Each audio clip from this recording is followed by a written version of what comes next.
Today is September 20th, and this is an update on my Jamaican hot Scotch bonnet peppers.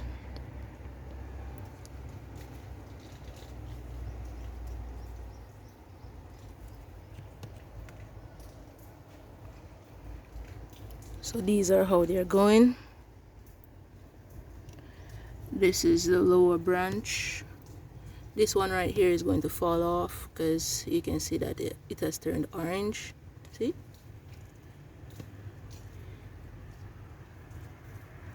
So the lower branches actually have blossoms as well. But this year I'm getting a lot more hot peppers.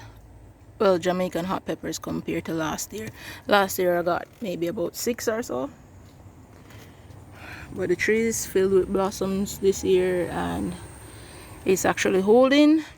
So let's see how many I get before winter.